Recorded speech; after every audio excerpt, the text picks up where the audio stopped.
Thank you all for taking the time to view this video today. I know that no one likes to have to sit through training. It takes time out of your day. It puts you behind in your work. It's often painfully boring, and I understand all that. So again, I thank you in advance for your time and attention. My name is Chuck Wade. I'm the director of a program called Drugs Don't Work. Before I took this job, I was a police officer for 15 years, and for 11 of those years I worked as an undercover narcotics agent. So for 11 years I lived with drug users, drug dealers, and drug addicts.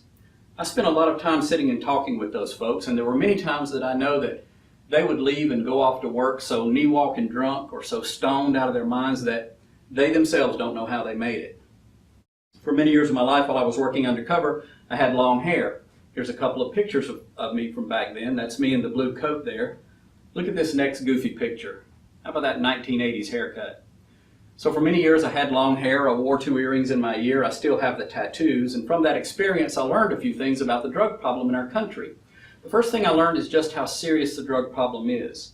I think it's one of the most serious problems facing us as a nation.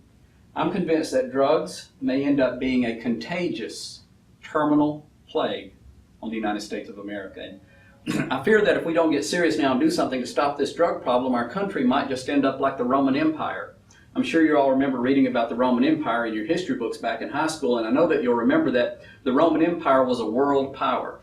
As a matter of fact, there was a saying back then that went, "All roads lead to Rome." That's just how powerful the Roman Empire was. And the people who lived in the Roman Empire suffered from the same thing that we as Americans suffer from. It's called ethnocentricity. It means that they, just like us, thought that they were the greatest group of people on the earth and that their country would be there forever. But where's the Roman Empire? It's gone. It stood for about 500 years and then it crumbled, and it was destroyed not by some foreign power that invaded, it was destroyed from within by the people who lived in that country. And as one of your frontline soldiers out there fighting that so-called war on drugs for you for 11 years, I promise you history is indeed repeating itself. The United States of America is a more than 240-year-old world power that might not survive to 500 years if we don't do something to stop this drug problem. That's just how bad it is, folks. The drug problem is as bad as it ever has been, and it seems to be getting worse every day. We must do something to stop it. And Lord knows we've been trying. Since 1990, the United States of America has spent more than $290 billion of your federal tax money trying to stop drugs from coming into America. $290 billion with a B. That's more money than we spent on all biomedical research combined. Folks, we spent more of your tax money trying to stop drugs from coming into America than we spent on finding a cure for cancer, arthritis, and heart disease combined. Now let me ask you a question. What's been the result of this enormous expenditure of your federal tax dollars? Well, in the last 20 years, cocaine and heroin production over in source countries has doubled. Cocaine and heroin are cheaper today on the streets of America than they've ever been. So after throwing billions and billions and billions of your tax dollars at the supply side of America's drug problem, not only have we not stopped it, it seems to have gotten twice as bad. And the truth is, folks, we're never going to be able to stop drugs from coming into America. It's absolutely impossible. I'll tell you why. You see, it only takes 10 tractor-trailer loads of cocaine, pure uncut cocaine, to supply the United States with all the cocaine it needs for 1 month. So imagine trying to figure out which trucks are bringing in the coke at what point and stopping them. That's impossible. It can't be done. Here's a picture of me and our narcotics squad from the early 80s. That's me seated on the right there, with several pounds of cocaine, $7,000 in cash, and some weapons that were seized from an undercover investigation that began in a business in Marietta, Georgia. And that 7 pounds of cocaine is nothing compared to the amount of coke that goes through tiny little Marietta every single day. You know, it only takes one airplane the size of a Boeing 747 airplane loaded with heroin, pure heroin, to supply the United States with all the heroin it needs for 1 month. So imagine trying to figure out which large airplane or which smaller planes are smuggling in the heroin at what point and stopping them. That too is impossible. Here's a picture of me and my partner from the early 90s with a pound of heroin that we seized from an undercover investigation that began in a business in Smyrna, Georgia. And that pound of heroin is not a spit in the ocean compared to the amount of heroin that goes through tiny little Smyrna every single day. It only takes one 25 square mile tract of land to grow enough opium poppies or enough coca plants to produce enough heroin or enough cocaine to supply this country with all those drugs it needs for 1 year. So you see, it doesn't matter how many coca fields we destroy over in source countries like Colombia and Peru. It doesn't matter how many opium poppies we eradicate over in source countries in the Middle East like Afghanistan and other Middle Eastern countries. They've already warehoused up enough processed heroin and processed cocaine to supply this country with all those drugs it needs for the next 20 years. In Mexico, drug smugglers are flying cocaine across our borders in radio-controlled airplanes. Little airplanes that are so small, not only are they invisible to radar, they're invisible to visual observation. Up in Canada, enterprising drug smugglers have figured out a way to form cocaine into a plastic-like substance that they're molding, among other things, into these air cargo kennels that you use to carry your pets on board commercial airliners, and they're smuggling in coke in that way. A few years ago, this 57-year-old man and his 62-year-old wife Rachel were apprehended as they attempted to drive across the United States border from Mexico with $68 million worth of cocaine concealed in their motorhome. Now, when our grandma and grandpa can be drug smugglers, how are we ever going to stop drugs from coming into this country? It's impossible. It can't be done. Several years ago, my good friends at the Drug Enforcement Administration located this underground tunnel. It was a 5-foot by 5-foot concrete tunnel, 30 feet under the ground, that ran from the drug smuggler's home in Mexico underneath the United States border to his cocaine warehouse in Douglas, Arizona, some 360 feet. It was equipped with electronic sump pumps to keep it dry and a system of pulleys for moving cocaine and money back and forth underneath the earth. It cost him $1.5 million to build the tunnel. The way you got into the tunnel was by pushing a button in his home that raised this $18,000 pool table off the floor, revealing the entryway. When the DEA found the tunnel, they also found the bones of the workers he had hired to dig it, because when they completed it, he shot them execution style in the back of the head and buried them there so they couldn't reveal the location. Also, when the DEA found that tunnel, they said, "We cannot begin to estimate the number of these tunnels that run underneath our borders for the purpose of smuggling drugs." So you see, my friends, in order to stop drugs from coming into America, we would somehow have to build an impenetrable dome, not only over the United States, but underneath the United States. Of course, that's impossible. We can't do anything like that. America's always been a friendly country. We're not going to seal off our borders just to keep drugs from coming in here. That's not going to happen. The point is, attacking the supply side of America's drug problem has not worked in the past. It is not working now. It will not work in the future. And I'll tell you a secret that the politicians sometimes forget to mention to you when they tell you they need your tax money to attack the supply side of America's drug problem. And let me stop for just a minute and point something out to you that you might not realize. Sometimes politicians lie.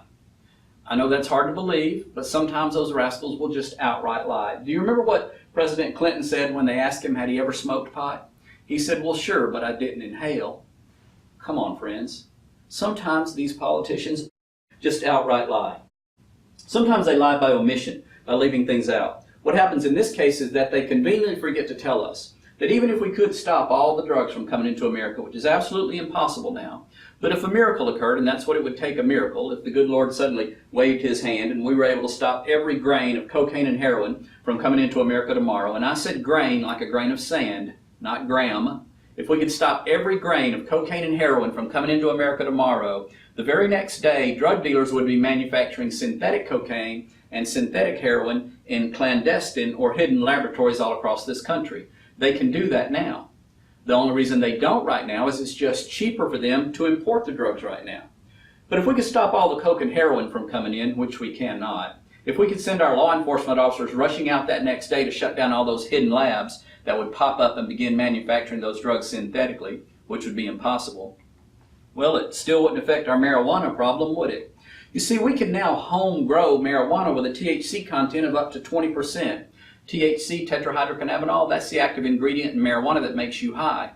Back in the 60s and 70s, the best we could produce domestically, the best we could grow here on U.S. soil, was about 1 to 3% THC. That's American ingenuity for you.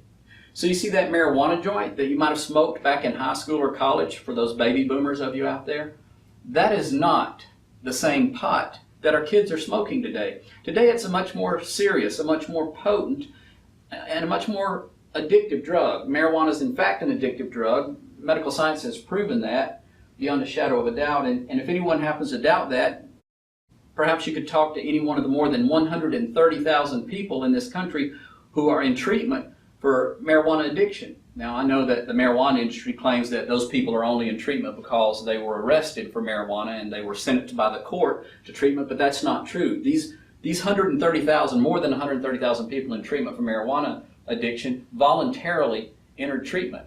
I'm sorry, but marijuana is an addictive drug. And we grow marijuana up in the mountains here in North Georgia. We grow it in greenhouses in our backyards. We grow it under grow lights in our basements. We grow it on our kitchen sinks and our bathroom counters. We no longer need to import marijuana anymore. We grow all we need right here at home. So why on earth would we continue to allow our federal government to spend billions and billions and billions of our tax dollars trying to stop pot from coming into this country? Folks, that is absolutely ludicrous, and as long as we allow that to continue, we might as well stand over a giant toilet and flush billion-dollar bills. But if we could stop all the coke and heroin from coming in, which we cannot, if we could send our law enforcement officers rushing out that next day to shut down all those hidden labs that would pop up and begin manufacturing those drugs synthetically, which would be impossible. If we could eradicate and destroy every tiny little marijuana plant that was growing in America tomorrow, it still wouldn't affect our designer drugs problem, would it? It would not affect our LSD problem, our PCP problem, our ecstasy problem. It would not affect our methamphetamine problem. We don't have to import any of those drugs. We can make them right here in America. As I said, attacking the supply side of America's drug problem never has been and never will be the solution. But friends, we've got to get serious now and do something about America's drug problem. It's possibly the most serious problem facing us as a nation. Now, how on earth could I stand up here in front of you good people and claim that the drug problem is the most serious problem facing us as a nation in light of what happened to this country on September 11th of 2001? In other words, how could I possibly say that the drug problem is a more serious problem than terrorism? Folks, do you have any idea who funded that terrorist attack on this country? You know that operation cost millions of dollars, right? Do you know how that was paid for? Did you know that a substantial portion of the Al-Qaeda terrorist organization's funding comes from the illegal heroin trade? It does. Now, which country do you suppose might be one of the largest consumers of heroin in the entire world? Well, it's the United States of America. And in that way, we were actually one of Al-Qaeda's best customers, and I'm sad to say that in that way, we might have brought that attack on ourselves. And you see, as long as we continue to use drugs in the United States of America, we will continue to help fund terrorism. Because every terrorist organization that ever has existed or ever will exist is funded in large part by the drug trade. If you doubt that, let's take Pablo Escobar's cartel over in Colombia. Escobar was a narco-terrorist, and his career was remarkable. He killed 500 policemen in Medellin, Colombia. He assassinated 4 presidential candidates in that country. He murdered Colombia's justice minister. He blew up a passenger airliner, killing 110 people. He exploded a car bomb in Bogota that killed 57 people. Now, how on earth do you suppose Escobar got away with those violent acts of murder and terror for as long as he did? Well, it's quite simple, really. It was by being the largest supplier of cocaine to the United States of America for more than 15 years, which created such enormous wealth for him that it put him virtually above the law. Currently, Escobar's cartel has been replaced by the Fuerzas Armadas Revolucionarias de Colombia, the FARC. The FARC's 16th Front controls the eastern lowlands and the rainforest in Colombia, and that's where all the coca cultivation and cocaine processing takes place. And currently, the 16th Front has become a major supplier of cocaine not only to the United States of America now, but to the entire world. And they are responsible for acts of violence and terror that take place in Colombia on a weekly basis. And my friends, we are helping to fund that. And quite frankly, what goes around comes around. In the Middle East, Hezbollah and Hamas are using opium crops there to finance their terrorist activities worldwide. In Peru, there's an organization called the Shining Path. It's a guerrilla organization that's been responsible for acts of violence and terror in that country for decades. And they also control the illegal drug trade there. And that's no coincidence. You see, terrorism requires cash to operate. The drug trade is a cash business. This is a case of one evil supporting another. So I'll say it again. As long as we continue to use drugs in the United States of America, we will continue to fund terrorism. The drug problem is one of the most serious problems facing us as a nation. We must do something to stop it. So what are we going to do? Well, there are some very well-meaning people who have decided that we have lost this so-called war on drugs, and they feel like we need to just give up. We need to throw in the towel. We need to wave the white flag. We need to give our children's future over to drugs. We need to give America's future over to drugs. We lost, drugs won. And they say that the only solution left is to legalize drugs. My friends, is that really the best solution? Well, first of all, America has never been a country full of quitters. Just because something is difficult doesn't mean that we give up. Now, we haven't won the war on drugs yet, but we haven't lost it either. We just need to fight the war in a different way. And I do not believe that legalization is the solution. Because if we're going to legalize a drug, any drug, what we must first understand is that we've got to put measures in place that protect children. Because no caring, responsible adult would want to do anything that would cause an increase in drug use among children. So before we consider legalizing drugs, we must ask this question. What are the things that cause an increase in drug use among children in this country? And there are 4 things that we know, that we've learned from history, that absolutely will cause an increase in drug use among children in America. Now, there are drug legalization advocates who would disagree with this, but I'm just going to ask you to use your common sense. As I explain to you what these 4 things are, I want you to ask yourself, is it true that these 4 situations would cause an increase in drug use? What's the first thing, the primary thing that causes an increase in drug use in this country, especially among children? It's perception of harm. You see, when the perception of harm of using a drug, any drug, goes down, we're using our common sense now, what happens? When the perception of harm of using a drug goes down, use of that drug goes up, especially among young people. How on earth, my friends, can we legalize a drug, any drug, without allowing perception of harm of using that drug to go down? What's the second thing that causes an increase in drug use in this country, especially among children? It's social acceptability. You see, the more socially acceptable it becomes to use a drug, any drug, the more children will use that drug. Why? Because children are intensely susceptible to peer pressure. So how can we legalize a drug without allowing social acceptability of using that drug to increase? What's the third thing that causes an increase in drug use in this country? Availability. You see, the more easily and readily accessible, the more easily available a drug becomes, the more people will use that drug, especially young people. So how can we legalize a drug without making it more easily and readily accessible? And what's the 4th thing that causes an increase in drug use in this country, especially among children? It's cost. When the cost of a drug goes down, use of that drug goes up, especially among young people, because now more children can afford it. So how can we legalize a drug, any drug, without allowing perception of harm of using that drug to decrease, without allowing social acceptability of using that drug to increase, without allowing availability of that drug to increase, and without keeping cost from going down? I don't think it's possible. Therefore, I fear that legalization is the biggest mistake that we could make as a country, and I hope that we don't continue down that path.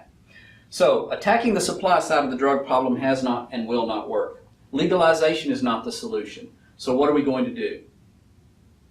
Well, I'm just an old retired cop, folks, but the answer seems somewhat simple to me.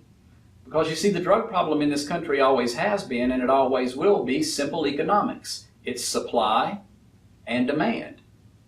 All right, if attacking the supply side has not and will not work, what we must do is to reallocate those billions of dollars that are being wasted attacking the supply side. We need to take that money and begin to attack the demand side of America's drug problem. Okay, if we're finally going to get smart and we're going to begin doing that, now let me ask you this question. Where is the largest concentration of demand for drugs in the United States of America? It's in one place, and no, it's not the schools. You see, for the last 20 years in a row, the National Institute on Drug Abuse has reported, and they found this through their National Household Survey, for the last 20 years in a row or so, they've reported that 70% of the people who use illegal drugs in the United States of America are employed. Let me say that again. Gosh, that's an awful big number. 70% of the people who use illegal drugs, now this does not even include alcohol, it's the illegal street drug users. 70% of those drug users work somewhere.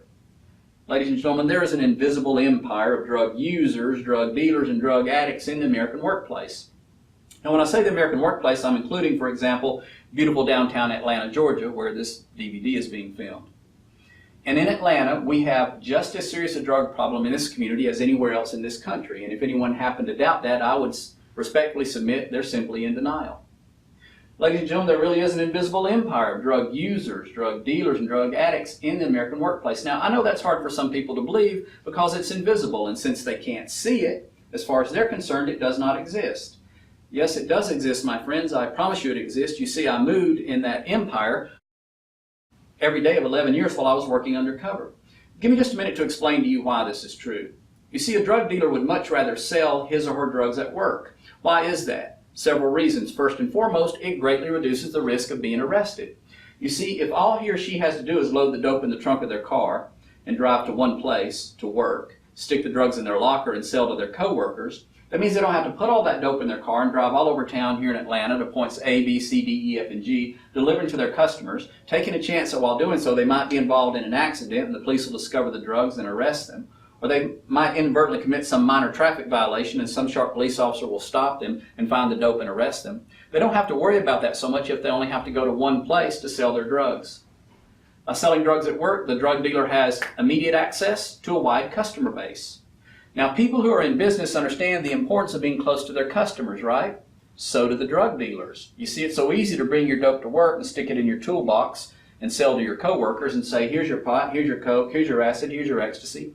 Well, you can even extend credit to your customers at work because you know where they're going to be on Friday when they get paid, and you can go collect your money. Try that out on the streets. If you front your dope on the streets, you're never going to see your drugs or your money again. You're going to get ripped off. And that's another reason people like to buy and sell and use drugs at work. It's just so much safer. You see, a coworker is not going to pull a gun and say, give me your drugs and your money. That doesn't happen at work, folks. Now, that does happen every day out on street corners all across America. People are killed over $20 worth of crack cocaine, but not at work. It's just much safer to buy and sell and use drugs at work. By buying and selling and using drugs at work, the drug user, the drug dealer, and the drug buyer are insulated from law enforcement. Because, ladies and gentlemen, law enforcement does not police the workplace. Law enforcement polices the streets. And they've got their hands full out there. They don't have the manpower, the finances, or the resources to police every little workplace. When's the last time you saw a patrol car pull up in front of your place of business and a police officer get out and walk through to make sure there's no drug using or drug dealing going on? That's not how it's designed. And I promise you, the drug user, the drug dealer, and the drug buyer, they know this. They know that these workplaces are a little free zone for buying and selling and using drugs. If we actually had about 5 or 6 hours together, I believe I could convince each and every one of you that there really is this invisible empire of drug users, drug dealers, and drug addicts in the American workplace. And I'm firmly convinced, based on my 15 years law enforcement experience, 11 of those years spent working undercover and living with drug users and drug dealers and drug addicts, my 21 years experience as the state director of the Drugs Don't Work program, my 11 years experience as the president and CEO of the 48-year-old nonprofit Council on Alcohol and Drugs, based on all of that experience, I am 100% convinced if we could simply get every single business in the state of Georgia, for example, to become a state-certified drug-free workplace, I believe we could reduce the drug and the crime problem in this state by 70%. Because, ladies and gentlemen, the drug and the crime problem are one and the same. You ask any police officer, they'll tell you. So I have a suggestion for you. Why don't those of you who are in this room viewing this DVD, why don't you agree that you're going to go out in your community and you're going to call on every single business in your city or in your county, and you're going to get every single business there to become a state-certified drug-free workplace. Now, if you do that, let me tell you what I believe would happen. I believe you could reduce the drug and the crime problem in your community by 70%. I believe your local law enforcement could take care of that other 30%, and your community might become the only truly drug-free, crime-free community in the United States of America. You could possibly stand as a shining example to the rest of the country and say, hey, America, look what we did. We're drug and crime-free. And when America said, hey, how on earth did you guys do that? Your answer would be simple. If you do business in our community, you're a state-certified drug-free workplace or you don't do business here. Folks, I believe that that is a big part of the solution to the drug problem in this country. However, I realize that quite often when we implement a drug-free workplace program in a company, we'll have a handful of employees who will whine and cry and moan and groan, and they'll say things like this. They'll say, oh, nay, nay, no, you're not going to drug test me. That's an invasion of my privacy. Or they'll say, you can't drug test me. That's a violation of my civil rights. When they say those things, I just have to ask them this question. what document have you been reading? Because it's certainly not the Constitution of the United States of America, nor its Bill of Rights, because you see, nowhere in there does it give you a right to use illegal drugs, and the last time I checked, illegal drugs were still illegal, so no one has a right to get high, even in their own home. But then I'll tell them this. I'll say, listen, since you're obviously such an expert on rights, let's talk about rights. Let's talk about your coworkers' rights. Let's talk about their right to work in a safe, drug-free work environment, which overrides your so-called supposed right to get high. You know what, my friends, we've known for years now through extensive research, and this is research, ironically, conducted by our federal government and paid for with your tax dollars. And that research has proven unequivocally that the most cost-efficient and the most effective ways of combating substance abuse and drug-related crime is through drug prevention. That means stopping it before it ever starts. Drug treatment, that means getting those well who are already addicted, and drug education. Drug prevention, drug treatment, drug education. That's how you attack the demand side of America's drug problem. You know what? We've known for years now, folks, that that's the solution. We've got to stop wasting billions of dollars attacking the supply side of the drug problem. We've got to reallocate that money. We've got to make sure that we don't make a mistake of legalizing drugs, which will cause an increase in drug use in this country. We've got to begin attacking the demand side, and I believe the best place to do that is in the workplace through drug prevention, drug treatment, drug education. Now, I mentioned something to you very briefly about the importance of drug education. There's an organization called PRIDE. It stands for the Parents Resource Institute on Drug Education. Many years ago, it was a nationwide, nonprofit, very conservative, very well-respected organization. And they conducted nationwide surveys and found that children of parents who simply sit down and talk to them about the dangers of drug use, those children are much less likely to ever become drug users. Did you hear that, moms and dads? Our babies are much less likely to ever use drugs the first time if we just talk to them about the dangers of drug use. Now, I'm not going to ask parents, have you talked to your children about the dangers of drug use? Beginning in their preschool years on a monthly basis, consistently throughout their lives in age-specific and culturally competent language? I don't ask parents that question. Do you know why? Because I already know the truth. Most parents haven't. That's okay. I know why they haven't. It's either that they don't know what to say or they're afraid they'll say the wrong thing. But let me tell you something very sad, ladies and gentlemen. If we offered a free seminar right here in Atlanta, for example, and we advertise it for months, on radio, TV, billboard, newspaper, magazine ads. And we said, moms and dads, come down to the local community center on Tuesday evening from 6:30 to 7:30. Take one tiny little hours out of your awful busy life and attend an absolutely free seminar. We're not going to charge you a nickel for it. And if you do that, we can 100% guarantee you that we will teach you how to raise a drug and alcohol-free child. Now, if we offered that free seminar, folks, honestly, how many people do you think would show up? I'll tell you the truth. If 3 whole human beings showed up, I believe I'd have a heart attack. Now, I know that's harsh, but it's true. How do I know it's true? Because I've offered that free seminar on my own time all over the state of Georgia, and no one attends. As a matter of fact, in my little hometown of Marietta, Georgia, I personally went door to door and handed out 1,500 invitations to parents, inviting them to come to our local church on a Saturday morning to attend an absolutely free seminar to learn how to raise a drug and alcohol-free child. Now, I personally went door to door and handed out 1,500 invitations and talked to those moms and dads about the importance of attending that seminar. On the morning of the seminar, do you know how many people showed up? 0. But don't be shocked, folks. You know these parents have much more important things to do. Apparently, they would rather watch SpongeBob on TV than learn to keep their kids drug-free. That is, of course, until you become the parent of a drug-addicted child. That is the worst nightmare that can happen to a human being on the face of this planet. Because you see, there will be long periods of time in that child's life where you won't know whether he's dead or alive because you won't know where he is. If he does finally show back up at your home, he'll usually bring his drug-abusing friends with him, and they will steal you blind to support their drug habit. As that child's growing up, local law enforcement will probably have your address committed to memory from having to answer so many calls at your home because of problems caused by that child's drug use. If that kid gets lucky and makes it all the way to adulthood, if she doesn't overdose and die somewhere along the way, or she's not killed in some drug-related or alcohol-related accident, you'll probably spend a lot of your time on the weekends sitting in the lobby of the local jail, waiting for hours just to get to talk to your kid for 3 minutes behind a piece of plexiglass because he or she is serving time because of crimes they committed due to their drug use. Yes, having a drug-addicted child is the worst nightmare that can happen to a human being on the face of this planet. But parents are just too busy to prevent that. They've got much more important things to do than to take an hour out of their lives and learn to raise a drug and alcohol-free child. But hey folks, listen to this. Listen to this. One of the 5 simple requirements of being a state-certified drug-free workplace here in Georgia and in most other states is that the employer must provide drug education every year to every one of their employees. Now, when the boss says, I want you to read this monthly training newsletter on substance abuse, or when the boss says, I want you to come and sit through an hour or 2 of drug education, guess what happens? They pack the house. You know how I know? Because I've offered that drug training for thousands and thousands of employees at thousands and thousands of companies all over the Southeast.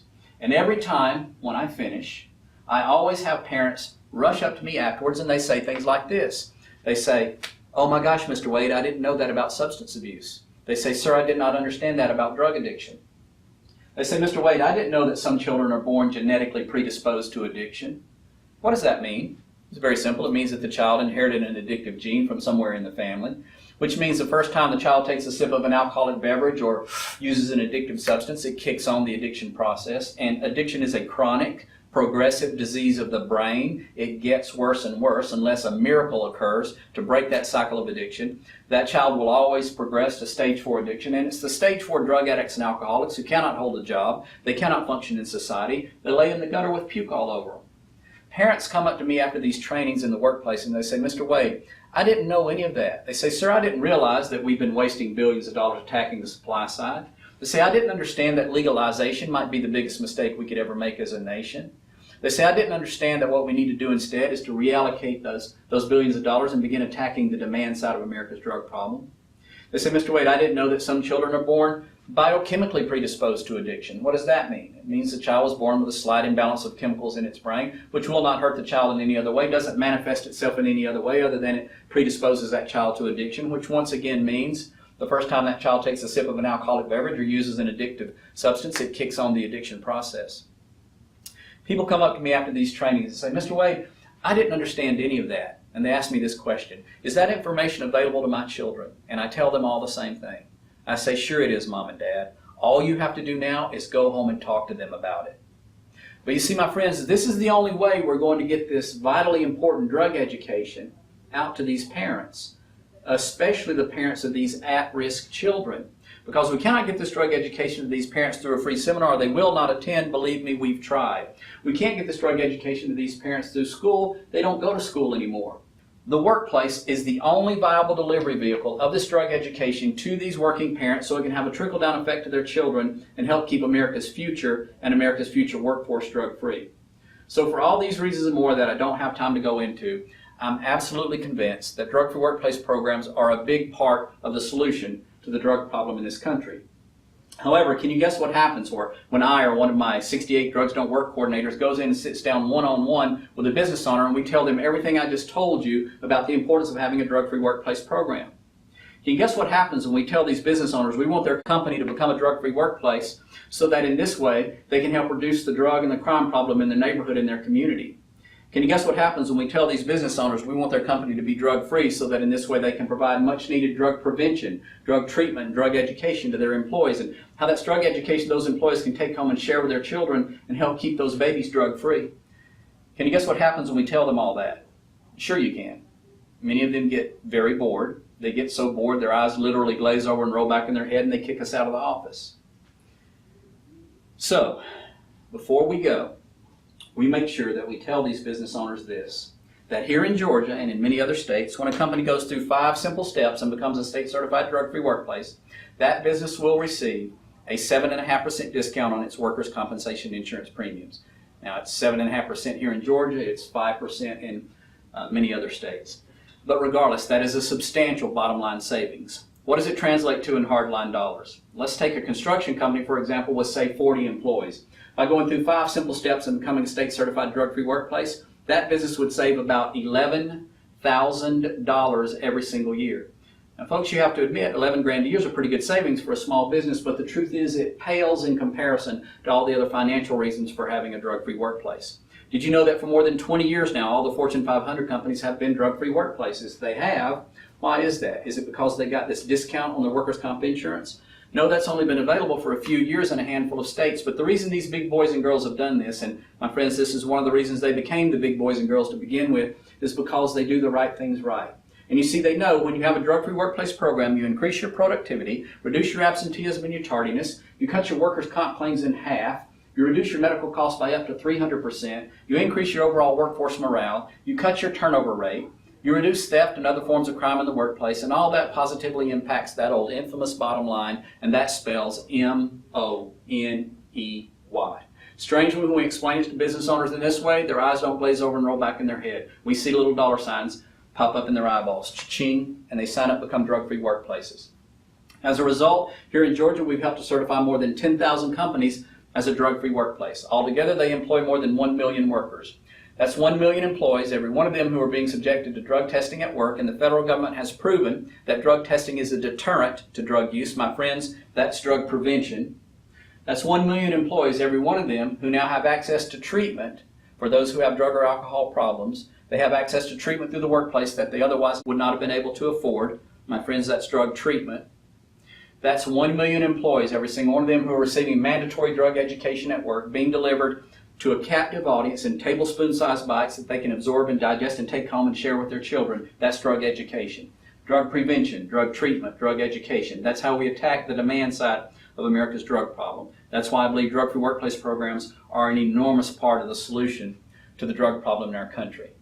At this point, your company is probably going through the process of becoming a state-certified drug-free workplace. I hope that you all will support that. If you have any questions, you can contact me at the Council on Alcohol and Drugs. You can log on to our website at www.livedrugfree.org. There's a lot of resources on there. I thank you for your time and attention. Have a safe rest of the day.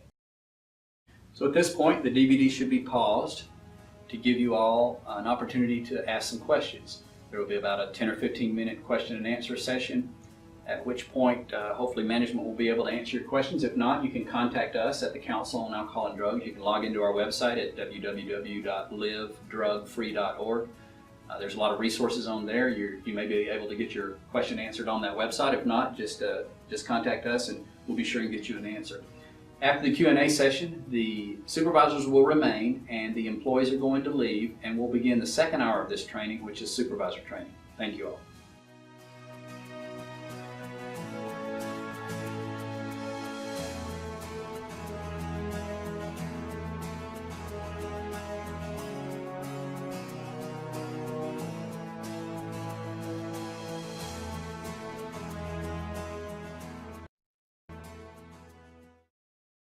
So the first hour of this training was the employee education portion of the training. Hopefully, supervisors participated in that training and viewed the same first hour of training that the employees did. Because supervisors are employees, they have to have the same employee education as employees. It's also important that they be aware of the information that was given to their employees.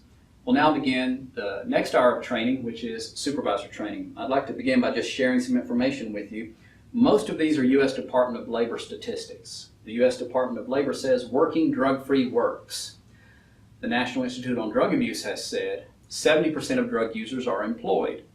1 in 4 employed Americans between the ages of 18 and 35 have used illegal drugs in the past year. 20% of young workers admit to using marijuana on the job. The United States leads the world in illegal drug use. 1/3 of employees know of the sale of drugs in their workplace. 38 to 50% of workers' compensation claims are related to substance abuse in the workplace, and substance abusers file 3 to 5 times as many workers' comp claims. They incur 300% higher medical costs and benefits. They are 1/3 less productive. They are tardy 3 times more often than their non-drug using co-workers. Drug users are 2.5 times more likely to be absent 8 or more days a year. You know, folks, one bad hiring decision can cost a company about $60,000. I've seen that happen. I've seen one drug-using employee put a company on its knees. Why? Because drug use is contagious. It spreads through the workplace. Drug abuse drains more than $100 billion a year from American businesses. Now, it drains about $160 billion a year from the American economy. $100 billion of that is from American businesses. 90% of large businesses have a drug-free workplace program in place. having a drug-free workplace program turns away 40% of the drug users who would have applied. This Cornell University study found that employers experienced a 51% drop in injury rates once drug use was identified and reduced. Companies without a drug-free workplace program, well, they get the drug-using rejects, don't they? Sadly, only 5 to 10% of small to medium-sized businesses in this country currently have a drug-free workplace program in place. Drug-free workplace programs increase productivity. Drug testing at work deters drug use, and as I said in the first hour of training, that's drug prevention. Certified drug-free workplaces in Georgia and many other states receive a state-mandated discount on their workers' comp insurance premiums. As I said in the first hour of training, it's a 7.5% discount here in Georgia. State and federal contractors must maintain a drug-free workplace program. If your company either now has or ever hopes to have a contract with the federal government or with the state government, this is not a choice. You must maintain a drug-free workplace, and you must prove to the state or to the feds that you're maintaining a drug-free workplace program. Drug-free workplace certification is a simple 5-step process. Now, it varies a little bit from state to state, but in general, the 5 steps are basically the same. But even in states that don't offer a state-mandated discount on workers' comp insurance, the best practice in implementing a drug-free workplace program involves these same 5 steps. The first step is that the company must have a substance abuse policy in place that meets all the requirements of that particular state. Now, as supervisors in a drug-free workplace program, it's extremely important that you understand that policy, of course, that you've read the policy, that you understand and that you know how to enforce it. So I'm obviously not there with you. I can't sit down with you and go over your company's policy, but that does need to be done. You all need to do that as a group. You need to be able to discuss the policy. You need to be able to ask questions about the policy.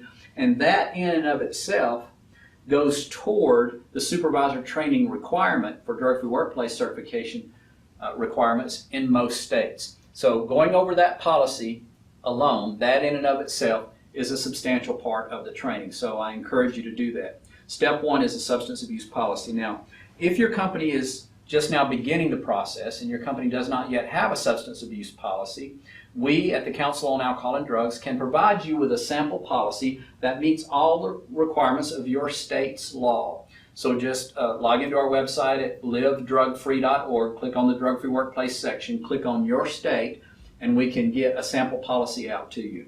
Step 1 is a substance abuse policy. Every company needs a substance abuse policy in place.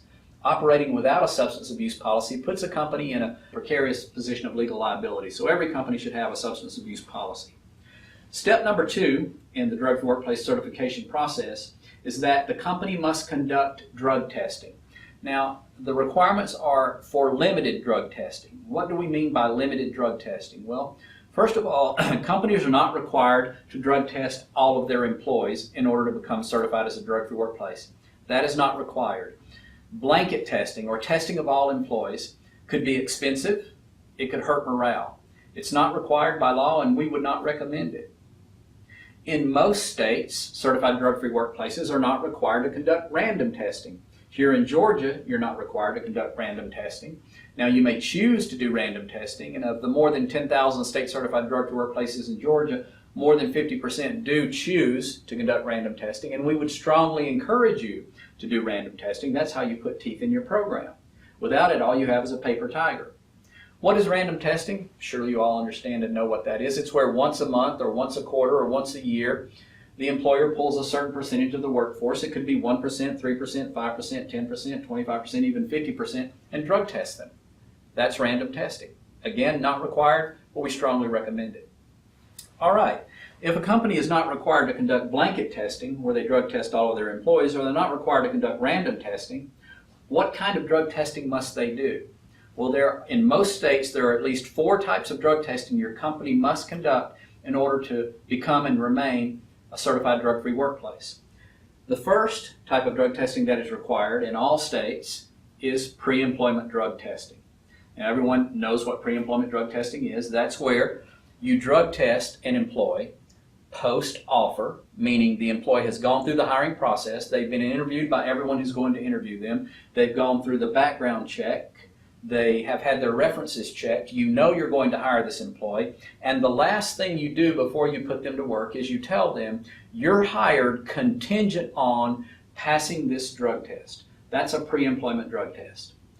Now here in Georgia and in many states, employers are permitted to limit the positions they drug test for to safety sensitive positions. And the company decides what is safety sensitive and what is not. So you must conduct pre-employment drug testing for those safety sensitive positions that you have designated as such. Here in Georgia, you may conduct urine tests or oral fluid tests or blood tests. That varies a little bit from state to state. So if you're considering doing, for example, an on-site urine test or an on-site oral fluid test, you might want to contact us at the Council on Alcohol and Drugs to make sure that you're allowed to do that in your state. In Georgia, you're allowed to do on-site drug tests for pre-employment testing, but not for the other types of tests that are required. So we would strongly encourage you to consider doing on-site drug testing. You can do that in Georgia for pre-employment. But because random testing is not required, you also can do on-site oral fluid testing, for example, for random tests. So we would strongly encourage you to consider that, because that really strengthens your program. But you don't have to do on-site testing. You can send every applicant that applies for a job that you are going to hire out to a lab for a drug test. But you must conduct the pre-employment drug test. That must be done on any employee who's going into a safety-sensitive position. The next type of drug testing that's required, and I just mentioned that briefly there, is post-accident drug testing.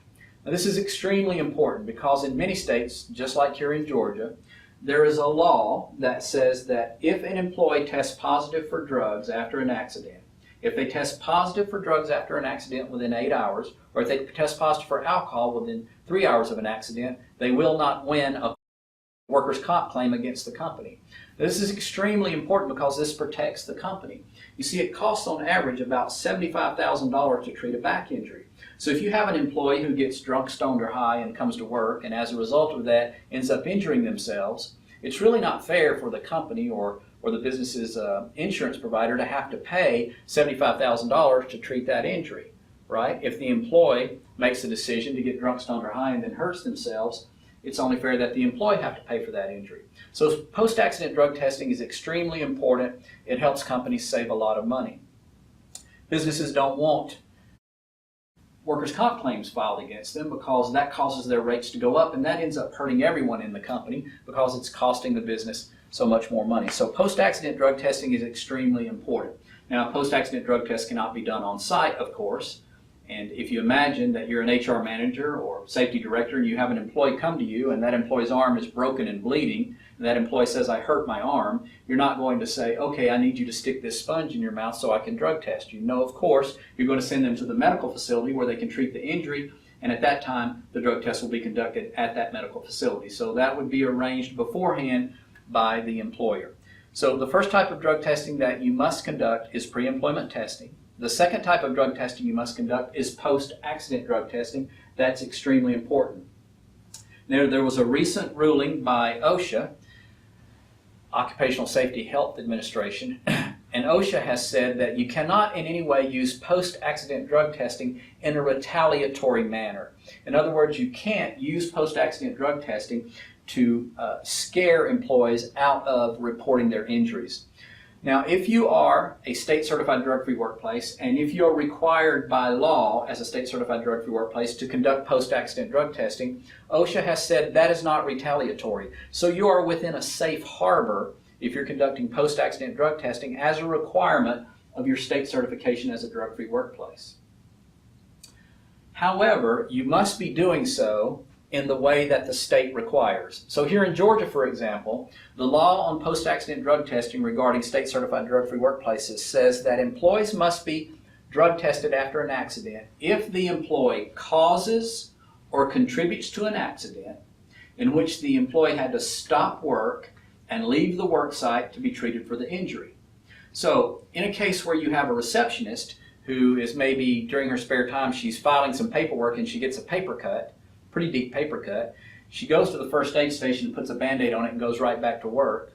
In that case, would you drug test her? No, because she did not cause or contribute to an accident at work that resulted in a loss of time from work where she had to stop work, leave the work site, and go be treated for the injury. Another example would be if you have an employee who's driving one of your company vehicles and that employee is stopped at a traffic signal, the employee is sitting there at a dead stop, and a truck coming up behind that employee doesn't stop and slams into the back of that company vehicle. The employee is not injured, but the company vehicle is damaged. In that case, would you drug test that employee? The answer is probably not. That employee wasn't doing anything wrong. That employee did not cause or contribute to that accident in any way. Even if in that case there was a loss of time from work where the employee was injured and did have to leave and go be treated for the injury, if the employee did not cause or contribute to the accident, you should not conduct a post-accident drug test. So those are just a couple of examples of how you have to be careful when you're doing post-accident drug testing to make sure that you don't violate the OSHA rule, because the fines for that can be pretty expensive. I believe they average around $12,000 if you conduct post-accident drug testing in a way that OSHA determines was retaliatory. So post-accident drug testing is extremely important, but you must make sure that it's done in the way that it should be done. We have a simple little checklist at the Council on Alcohol and Drugs. It asks 6 questions, and if you answer yes to any one of those questions, you're safe. You can go ahead and conduct a post-accident drug test. I would encourage you to come to our website and download that document. Again, the website is livedrugfree.org. So post-accident drug testing is the second type of drug testing that must be conducted within step 2 of the certification requirements. The next type of drug testing that must be conducted within these requirements is called post-treatment testing. Now, when you create the substance abuse policy, and as I said, we can provide you with a sample substance abuse policy. It's a fill-in-the-blank policy. It'll take you about 6 or 8 minutes to complete that policy. You would print it out on your company letterhead and hand it out to your employees, and now your policy is officially in effect. And when you create that policy by choosing either paragraph A or paragraph B to customize it to your company, you can either make the policy a zero-tolerance policy, which would mean that if an employee tests positive for drugs, they're fired. Period. No second chances. You fire them regardless of who they are. It could be the owner of the company's son. If he or she tests positive for drugs, they're fired. That's a zero-tolerance policy. We don't recommend zero-tolerance policies, but many companies do have zero-tolerance policies. Those companies that are in extremely safety-sensitive industries have zero-tolerance policies, and we understand the need for that, but we would not recommend it. The second option when you're creating your substance abuse policy, instead of making it a zero-tolerance policy, is to have a section that says when an employee tests positive for drugs or alcohol, that will result in up to and including termination. Up to and including termination is a legal phrase that gives you the option as a supervisor to determine on a case-by-case basis whether you're going to fire someone who tested positive for drugs or whether you're going to allow them to keep their job. If you take that option, if you allow an employee who has tested positive for drugs to keep their job and you require that they go to treatment, when they return to work from the treatment and they've got a letter from the counselor that says they're a quote-unquote rehabilitated drug addict or alcoholic, now, as a state-certified drug-free workplace, you must drug test that employee at least once per year for the next 2 years unannounced to make sure they're staying drug and alcohol-free. That's post-treatment testing. Now, not all states require, and some states don't even allow, post-treatment drug testing. So you want to make sure that your state does allow that. Again, just contact us at the Council on Alcohol and Drugs if you have that question. We'll be glad to help you with that. So post-treatment drug testing is the third type of drug testing that was required. So again, just to summarize, step 1 is to have a substance abuse policy that meets the requirements of your state. We can provide you with a sample fill-in-the-blank policy. Take you about 6 or 8 minutes to create that policy. Step 2 is drug testing. You do not have to drug test your entire workforce. That's called blanket testing. That's not required. You also do not have to conduct random testing, although we do strongly encourage you to conduct random testing. But the types of drug testing you must conduct are pre-employment testing, post-accident testing, and post-treatment testing. The next type of drug testing you must conduct is called reasonable suspicion drug testing. Now, it's very important that as supervisors you understand what constitutes reasonable suspicion drug testing. So we're going to camp out here for about the next 15 minutes or so to talk about reasonable suspicion drug testing. It's extremely important that you all understand what is and is not allowed for reasonable suspicion drug testing. So you will always be safe in making that decision if you will remember that for certified drug-free workplaces, reasonable suspicion drug testing must always be based on unacceptable work performance. Now, if you'll remember that phrase, those three words, unacceptable work performance, you will always make the correct decision when deciding whether or not to conduct a reasonable suspicion drug test. Now, I want to stop for just a minute and point out that what we're talking about at this point is the requirements for certification as a drug-free workplace. We're not talking about federal requirements, Department of Transportation requirements. For example, if you have CDL drivers, if you fall under the requirements of the Federal Motor Carrier Safety Administration, FMCSA, if you're under those requirements, you're under DOT requirements, the reasonable suspicion required for a reasonable suspicion test under DOT is much different. It's separate from and different than the requirements that we're about to talk about for reasonable suspicion within being a certified drug-free workplace. So if you have DOT requirements, if you fall under DOT requirements and you need help with that, we can help you, but that's an entirely different training video. We can make that available to you for your supervisors that supervise CDL drivers or those who are subject to DOT testing requirements. But that reasonable suspicion is different than what we're about to talk about now. But right now we're discussing the requirements for reasonable suspicion testing within a state-certified drug-free workplace. And remember, it should be based on unacceptable work performance. So what I'm going to do now is I'm going to give you a scenario. I'm going to tell you a story. And within this story, within this scenario, I'm going to stop at certain points and I'm going to ask you if you, at that point in the story, believe that I have legal, reasonable suspicion to drug test my employee. Now, if you remember that what we need to have is unacceptable work performance, you will always get the answer right. So in this scenario, we'll say that I am a local business owner here in Atlanta, Georgia. We'll say that I own a company called the ABC Awning Company. Now, at my company, we have 40 employees. We are set up in a little warehouse area of an industrial park. And at my company, we get in these big bolts of canvas material every morning. We get in these big red and white, green and white striped bolts of canvas material. You've seen these awnings, I'm sure, that hang out in front of buildings. So we get in these big bolts of canvas material, and I have 40 ladies who work for me. They all sit at industrial sewing machines. We get these bolts of material in. They load them into the sewing machine. They sew them together as awnings. Then they're shipped out to the general public where they're mounted on a metal frame and sold. So you get the picture. That's what we do at the ABC Awning Company. My company is a state-certified drug-free workplace. At my company, as I said, I have 40 employees. We'll discuss two of them in particular today. One's name is Jill, and the other's name is Amy. All right, every morning at about 10 o'clock, we have a 15-minute break where my employees are able to stop work. They're able to leave the work site. They can go out to the parking lot. They can go to the break room. They can make cell phone calls or whatever. And one morning at about 10:06, my employee Jill comes to me and she says, "Chuck, I need to meet with you privately." I say, "Okay, Jill, come on in the office. Have a seat. What's up?" She says, "I think Amy's using drugs." I say, "Jill, why on earth would you say that?" She says, "Well, Chuck, I know from my college days that when someone smokes a cigarette, they usually hold it like this. But when someone smokes a marijuana joint, they usually hold it like this." She says, "When the break began, I watched Amy go out to her car, and she's been sitting out there in her car smoking something I believe to be a marijuana joint."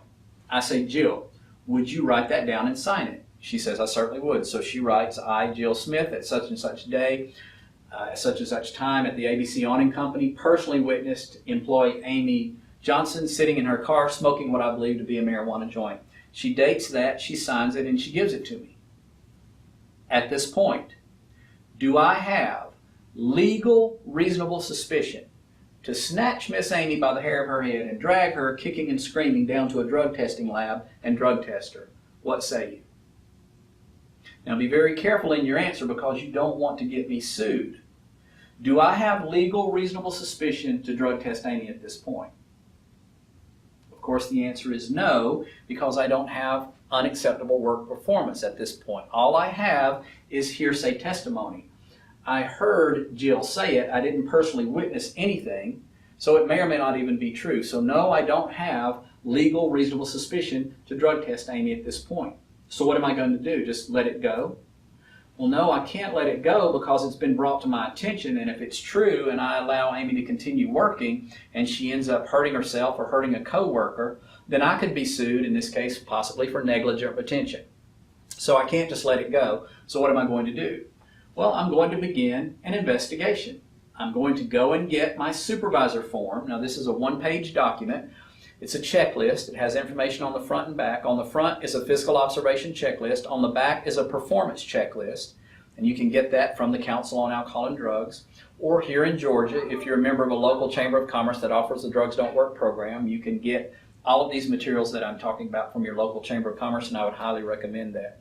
But if you're not in Georgia or you're in an area of the state where the local Drugs Don't Work program is not available, you can get this information from the council. So I would get my supervisor form, I would put it on my clipboard, and I would begin my investigation. I would write Amy's name at the top, and as the break ended, I would be standing at the back of my warehouse at the big open doorway, looking out at the parking lot, and I'd be watching Amy as she gets out of her car. And I see that when Amy gets out of her car, she has to catch herself from falling. As she's coming across the parking lot, coming back into the building, I notice that she's staggering and stumbling as she walks. I look down at my supervisor form checklist, and right there under the physical observation checklist, there's a block that says stumbles when walks. Let me check that block. Okay. Amy comes back in to our place of business, and as she passes me, I get a good look at her, and I see that her eyes are extremely red and bloodshot. She looks like some kind of demon. Her eyes are so red. I look down at my physical observation checklist, and lo and behold, right there it says red bloodshot eyes. Let me check that. Excuse me. So now I've checked stumbles when walks, red bloodshot eyes. Miss Amy comes back in. She goes to her workstation. Now everyone, you have to listen very carefully to this part. She sits down at her workstation. She puts all the safety guards in place exactly as she's been trained. She loads the bolt of material into the sewing machine exactly as she's been trained. She begins sewing the awning together in a safe manner exactly as she's been trained. She's sewing the awning together at the same rate of speed as everyone else. Her level of productivity is exactly what it should be. In other words, she's doing her job exactly as she should. However, I do notice that as she's working, she seems to have a little trouble staying awake. She seems to be nodding off. I look down at my supervisor form checklist, and right there it says nodding off. Let me check the block. So now I've checked stumbles when walks, red bloodshot eyes, nodding off. Now let's be very careful, everyone. Again, please don't get me sued. At this point, do I have legal reasonable suspicion to take Amy for a drug test? What say you? Let's be very careful. Hopefully most of you said not quite yet, because I don't yet have enough legal reasonable suspicion to safely, within the legal requirements, drug test Amy. So what am I going to do? I'm going to continue my investigation. So far I've only invested a few minutes into this, right? It's not that time consuming. It is not that difficult.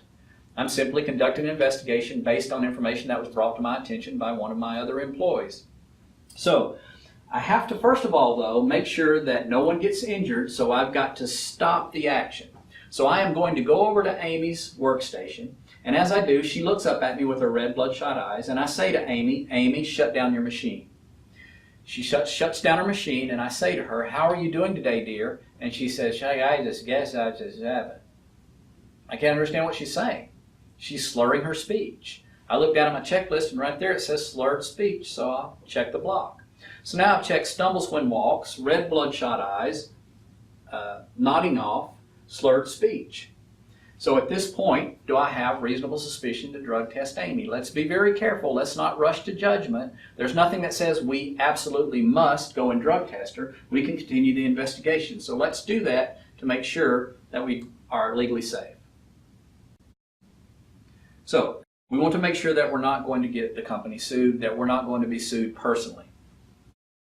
I go to Amy's workstation, I have her shut down her machine, I notice she's slurring her speech, I check that block. Now it's time for me to conduct an intervention. Some people call this a confrontation. I don't like that word, it's too harsh. I'm going to conduct an intervention with Amy. I'm going to continue my investigation. I'm going to remove Amy from her workstation. I'm going to bring her into the office, and in this case, because I'm male and she's female, I'm going to make sure that I have another supervisor who's female there as a witness. So I'm going to bring Amy in, I'm going to sit her down, and I'm going to begin this intervention in the way you should always begin any intervention with an employee that you suspect might be under the influence of drugs or alcohol. So I'm going to say to Amy, Amy, I'm worried about you, dear. Now, how can someone get upset or angry at you when you tell them you're worried about them? So just simply say, I'm worried about you. So I tell Amy that, and she says, why? Why are you worried about me?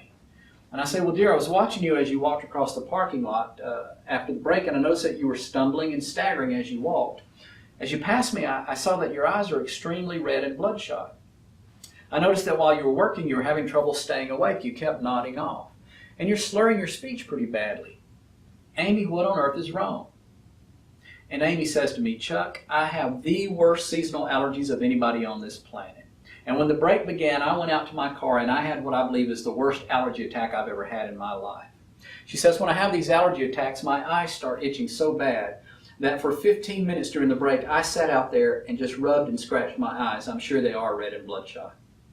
She says, when I have these allergy attacks, it's crazy because while my nose runs like a faucet, somehow at the same time, my head gets filled with congestion. That throws off my equilibrium. That makes me dizzy. I'm sure I was staggering and stumbling across the parking lot. She says, Chuck, when I have these allergy attacks, I have to get them under control because I'm a single mom raising a couple of teenagers who are eating me out of house and home. You pay us by the hour. I can't afford to just leave work. I've got to get the allergy attack under control. So during the break, I went into my purse and I pulled out my over-the-counter allergy medicine, my Benadryl, and I took one. She said, when I take Benadryl like that, it hits me like a freight train and makes me sleepy. So I'm sure I was nodding off. All that makes sense, doesn't it, folks? Now, if that was true, and if I had drug tested Amy and she had tested negative, she could possibly sue Jill for defamation of character. She could sue me. And on average, it's costing companies about $160,000 when they have to defend against a lawsuit like that. So we want to make sure that we always have the legal reasonable suspicion to drug test before we do so. But in this case, suppose that after Amy tells me all that, she says, Chuck, it was an allergy attack, that's what's wrong with me. What if I said to her, Amy, that makes sense, but one of my other employees, I'm not going to tell you who it was, but one of my other employees, one of my 40 other employees said she saw you sitting in your car smoking what she believed to be a marijuana joint. And Amy immediately says, I'm sure it was Jill. And I say, Amy, why on earth would you say it's Jill? I've got 40 other employees. Why would you think that it was Jill who told me that? And Amy says, because I just took her boyfriend from her. And you all have heard that old saying, hell hath no fury like a woman scorned. Well, in that case, possibly Jill was scorned. She didn't see Amy smoking anything. She made it all up. And if that was the case, Amy definitely would win a lawsuit against Jill for defamation of character and against me and my company, and that could cost a great deal of money. So we've got to be very careful about that. But suppose that that's not the case. Suppose that it's not an allergy attack, regardless of what Amy says it is. And let's imagine that over the next 2 or 3 weeks, I'm going to keep a close eye on Miss Amy. So I'm going to take my supervisor form, I'm going to turn it over on the back where there is the performance checklist, and I'm going to keep an eye on Amy over the next couple of weeks or so. So let's actually fast forward now into the future about 3 weeks. So I've been keeping an eye on Amy, and I can tell you that in the last 3 weeks, she's been absent 7 times. How do I know that? Because I simply checked the block and wrote the date that she was absent. So now I have excessive absenteeism. I can tell you that on the days that Miss Amy did come into work, she dragged into work about an hour late. How do I know? I simply checked the block for tardy and wrote the time that she came in and the date. So now I've got excessive absenteeism and I've got excessive tardiness.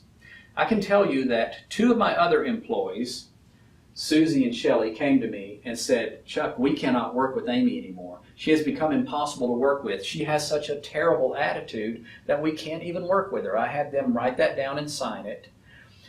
And I've checked the block, poor attitude with coworkers. So now I've got excessive absenteeism, I've got excessive tardiness, I've got poor attitude with coworkers. I can tell you all that over the last 3 Fridays in a row, Miss Amy left the work site at about 3:30. No one knows where she went. She was just gone. We don't even close until 6, and Amy was gone at 3:30. I documented that on my performance checklist, and so now I've got excessive absenteeism, I've got excessive tardiness, I've got having a poor attitude with coworkers, and I've got leaving the work site without permission. I can tell you that over the last 3 weeks or so, I've been keeping track of Amy's productivity. I can tell you that at about a month ago, she was sewing together 9 awnings an hour. That has now dropped down to 3 awnings an hour. So her productivity has gone downhill. So now I've got well-documented excessive absenteeism, excessive tardiness, I've got poor attitude with coworkers, I've got leaving the work site without permission, and I've got a reduction in productivity. At this point, do I have legal, reasonable suspicion to drug test Amy? Absolutely. I've got about 20 years of case law that backs me up. If you have legal, reasonable suspicion based on unacceptable work performance, do not be afraid to pull that drug test. It's extremely important. You may save that person's very life. So, within the 5 steps required for certification, step number 1 is to have a substance abuse policy that meets all the requirements of your state. It's extremely important that as supervisors you understand that policy and that you know how to enforce that policy. Step number 2 is drug testing, but it's limited drug testing. You don't have to conduct blanket testing where you drug test all of your employees, and you don't have to conduct random testing, although we recommend you conduct random testing. But you must conduct pre-employment testing, post-accident testing, post-treatment testing, and reasonable suspicion testing, and hopefully now you all understand what constitutes legal, reasonable suspicion drug testing. The third step that's required for certification as a drug-free workplace is that the employer must provide drug education every year to every one of their employees. Now, that can be done in one of 3 ways. It can be done through an in-person presentation, and we here at the Council on Alcohol and Drugs offer that training. We will be happy to come and do the training for you. Just contact us at the Council. In-person presentation is one way you can meet that requirement. However, most companies don't want an in-person presentation because it can be very expensive, because there is the cost of the lost payroll and the lost productivity while employees stop work to listen to someone talk. So here in Georgia, for example, the requirement is that the employer must provide 2 hours of employee drug education in the first year of certification and 1 hour every year thereafter. All right, if you have 100 employees at your company and you pay them on average $10 an hour each, how much are you spending in payroll costs for every hour that your company's in operation? That's easy math, isn't it? It's about $1,000. 100 employees times $10 an hour is $1,000. So for every hour your company's in operation, you're spending $1,000 in payroll alone. If we make you stop work for 2 hours and have your employees come sit on their hands and listen to me talk, we just cost you about $2,000 in lost payroll. That's not to mention the productivity that is lost, the widgets that aren't getting manufactured or whatever it is your company can do. That lost productivity can result in the loss of multiple thousands of dollars. So most companies don't want in-person presentations. It just becomes too expensive, especially having to do those presentations year after year. But if your company wants an in-person presentation, we're happy to do that for you. The second way that you can meet this employee education requirement is through a DVD. And we have free DVDs. We make them available to anyone who asks for them. You can contact us and we'll send you a DVD. It will be a DVD much like the one that you're viewing now that helps companies understand the importance of having a drug-free workplace and helps supervisors understand the requirements of certification. We'll be happy to send you that DVD at no cost. Most companies, however, don't want to use the DVD because, again, there is the lost payroll and lost productivity while employees and supervisors have to stop work and watch a DVD. The third way that companies can meet this annual employee education and supervisor training is through a monthly training newsletter. Now, this is a 1-page newsletter with information on the front and back about drugs. It counts as 10 minutes of training. You hand this employee education newsletter out to your employees once a month by attaching it to their paycheck or whatever's the easiest way for you to disseminate it. That newsletter counts as 10 minutes of training, as I said. 10 minutes times 12 months equals 120 minutes. That's 2 hours. 2 hours of employee drug education with no lost payroll, no lost productivity. Employers love the newsletters. Now here in Georgia, if your company is a member of a local chamber of commerce that offers the Drugs Don't Work program, you can get those newsletters through the local chamber of commerce. If your company is in an area of the state in Georgia where there is no local chamber offering the Drugs Don't Work program, or if your company is in a state other than Georgia, you can get those monthly training newsletters from the Council on Alcohol and Drugs. Now, the Council is a 48-year-old nonprofit drug and alcohol prevention agency. We do charge a very small amount, so I think $165 a year for the training newsletters, the employee training newsletters. That's the total cost, $165, I believe. And the Council uses that money to help fund drug prevention programs for children. So you can subscribe to those newsletters at our website at livedrugfree.org. Just hand those newsletters out to your employees. That meets the employee education requirement. It's 2 hours required in the first year, 1 hour each year thereafter. Step number 4 is supervisor training. It works exactly like the employee education requirement. In the first year as a state certified drug-free workplace, the employer must provide 2 hours of supervisor training. That can be done in one of 3 ways, and I'll bet you can guess what those 3 ways are. The first way is an in-person presentation. We're happy to come on site for you and do that if you want. We'll train your supervisors. Just call us or contact us at the council. The second way is through the use of a DVD called Supervising the Drug-Free Workplace. We'll be happy to send you that at no cost.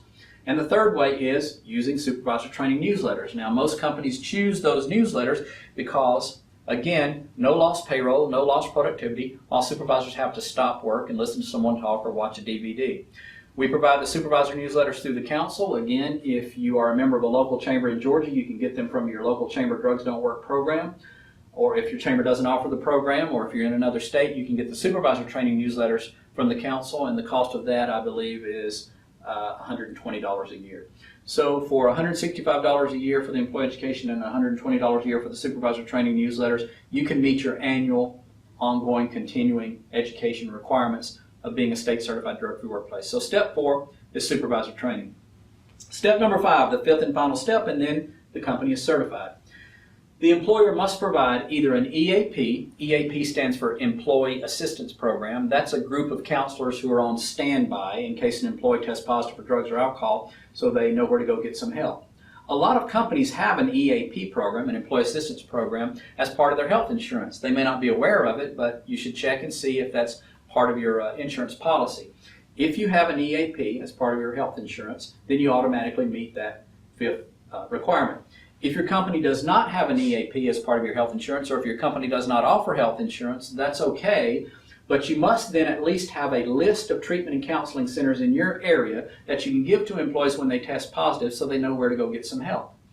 In Georgia, you can get that list of treatment and counseling centers from your local Chamber of Commerce, or you can get it from the Council on Alcohol and Drugs. Again, livedrugfree.org, you can sign up as a drug-free workplace member, and that's part of the 14 benefits of membership as a drug-free workplace member of the Council on Alcohol and Drugs. Again, the total cost of that membership is $165 plus $120 total for the year, regardless of number of employees. That's not a monthly fee, that's not a weekly fee, that's a one-time annual fee each year, as long as you want to be a member of the council and take advantage of its resources. At the Council on Alcohol and Drugs, we also have an attorney on retainer, labor law attorney who has many years of experience in labor law, and his specialty is drug-free workplace. As a Council on Alcohol and Drugs member, or as a member of a Drugs Don't Work program at a local Chamber of Commerce here in Georgia, that attorney is available to you absolutely free. You can contact that attorney. You can just reach out to us. We'll give you the contact information for that attorney. If you ever have a legal question or you ever need legal assistance, that attorney is there to help you and support you at no cost. So those are the 5 steps. Again, just to recap, you must have a substance abuse policy that meets the requirements of your state. The council can provide you a sample policy. Number 2, you must conduct limited drug testing. You do not have to conduct blanket or random testing, but you must do post-accident testing, pre-employment testing, reasonable suspicion testing, and post-treatment testing.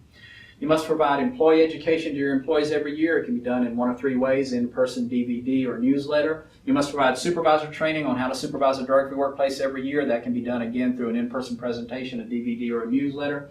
And you must have a list of treatment and counseling centers that is updated at least every July 1st that you can give to employees when they test positive so they know where to go get some help. Or you must have an EAP, Employee Assistance Program, in place for employees who need help. Those are the 5 steps. It's not rocket science. It's not brain surgery. To me, it's the biggest no-brainer on the planet. I can't imagine why any company would not want to become a certified drug-free workplace. You save a substantial amount of money through the state-mandated discount on your workers' compensation insurance. It helps your employees. It provides much-needed drug prevention, drug treatment, and drug education to your employees, and that's education they can take home and share with their children. So for these reasons and more that I don't have time to go into, as I said in the first hour, I believe drug-free workplace programs are a big part of the solution to the drug problem in this country. I'm going to take just a few minutes now to talk about the disease of addiction, because I think it's important as supervisors that you understand how addiction works on the brain in case, God forbid, one of your employees has a drug or alcohol problem. So the American Medical Association has said addiction is a disease. They've said it's a disease just like any other disease, just like cancer is a disease, just like arthritis is a disease, just like heart disease, just like Alzheimer's. And actually, addiction is more like Alzheimer's in that it is a brain disease. Addiction is, in fact, a disease of the brain. And it is a chronic, progressive disease. As I mentioned in the first hour of training, it gets worse and worse. And unless something breaks the cycle of addiction, that person will always progress to stage 4 addiction. The first stage is the experimental stage. The second stage is the recreational stage. The third stage is early dependence. And the fourth stage is full dependency. And those who are in the fourth stage are those who lay in the gutter with puke all over them. They can't hold a job. They can't function in society, as I said in the first hour of the training. 80% of the addicted population is addicted because of a genetic model of addiction, which means they inherited an addictive gene from somewhere in their family. And sometimes that gene can skip a generation. There are two types of drug addict alcoholics, a type 1, which is most severe, and a type 2. In the type 1 drug addict alcoholic situation, the addictive gene passed only from the father to the son and usually surfaces after age 11. So if you're a man and your dad had a drug or alcohol problem, the chances of you having inherited this type 1 addictive genes is extremely high. Does that mean that you will become a drug addict or an alcoholic? Of course not. If you abstain, if you never use drugs or alcohol, then you'll escape addiction. But if you inherited that type 1 addictive gene, the first time you take a sip of an alcoholic beverage or use an addictive substance, it could kick on the addiction process. And as we said, addiction is a chronic progressive disease of the brain. Now, there's no way of knowing if you've inherited this addictive gene or not. You can't go to the hospital and be x-rayed and have the x-ray technician come in and say, I'm sorry to inform you, you've got the addictive gene. Let me pin up your x-ray and show you it's right there under your armpit. It doesn't work that way. There's no way of knowing if you've inherited the addictive gene. They can't run a set of chemical tests on an infant after the baby's born and come back into the parents and say, I'm sorry to inform you, Mr. and Mrs. Jones, but your child tested positive for the addictive gene. There's no way of knowing if you inherited this addictive gene until you become a drug addict or an alcoholic. And then it's too late, because once you're a drug addict or an alcoholic, you're an addict or an alcoholic for life. Now, you might be currently in recovery. Maybe you haven't used drugs or alcohol for the past 20 years.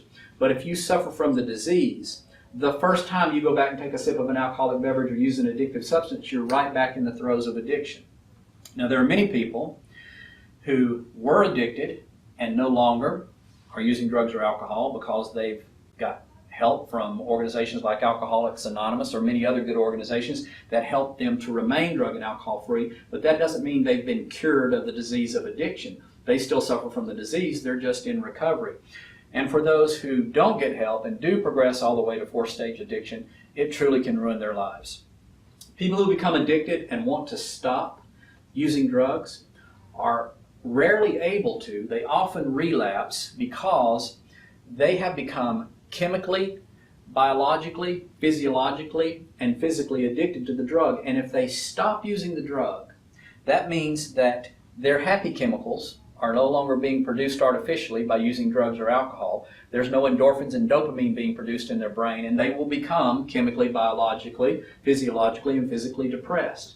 When that happens, there are very few limited ways out of that terrible situation. One way is to relapse and go back to using the drugs or the alcohol, and many people do that just to feel normal. They feel so bad when they go off the drugs or alcohol that they relapse just so that they not can feel good now, but just can try to feel normal again. Another way out of that terrible situation is suicide. And when I was in law enforcement, I worked a lot of suicides on people who would rather kill themselves than go back to that drug-abusing lifestyle. A third way out is spiritual, and I've known many people who've made a spiritual decision and were delivered from addiction. Of course, I know that's controversial, but I've personally witnessed that. I've seen the miracle of that happen.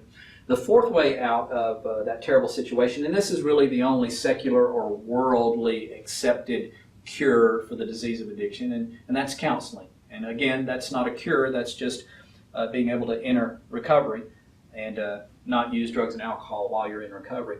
The problem with getting people to understand the importance of counseling and treatment is that everyone who's addicted is in denial. Denial is a part of the disease of addiction. So in order to get someone well who's addicted to drugs or alcohol, there are certain things that must happen. The first thing that must happen is we must break through the denial. Now, that's very difficult to do, but one of the best ways I've seen to do that is when a supervisor sits down with an employee in a company and says, Bob, you've tested positive for cocaine here at work. How did that get in your system? Well, now, of course, Bob may come up with all these different excuses, but the truth is Bob now knows in his heart, he knows that that supervisor knows he has a drug problem. Boom. That's a really good way to break through the denial of addiction, is a positive drug test at work. The second way that the second thing that needs to occur to help this person get well is we must give them a reason to want to get well. Well, how about this reason? Bob, you tested positive for cocaine here at work. If you'll go into treatment and you'll get well, we'll let you keep your good job.